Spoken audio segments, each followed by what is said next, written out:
Hey guys, welcome back to the channel. So this is something I call spruce juice. So juice, any glass or cup, a little bit of ice, some fruit, whatever type fruit you like. Remy like blueberries, and a lime.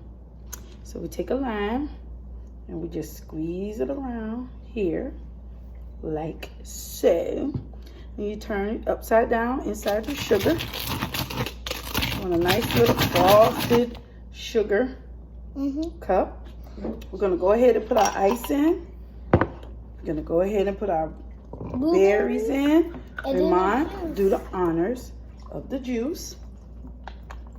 When the real, it make it into gold juice. All right. Ooh. All right. So Look now, at this. Now, Like.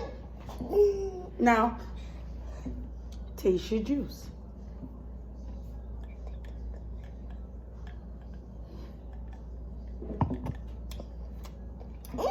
Perfect. Good. Spruce juice.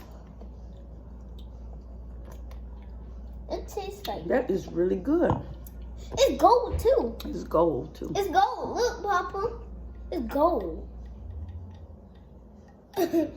All right, simple, easy stuff that's already in Just your have kitchen. to get juice, blueberries, ice, sugar, and then A lime. And a lime. That's it. The recipe to this spruce juice will be in our book. All right. And sugar, and ice, and blueberries. Right. And lemon. Or lime. Lime. Lime. Or lemon. All right. See you later, guys. We're coming Bye. back.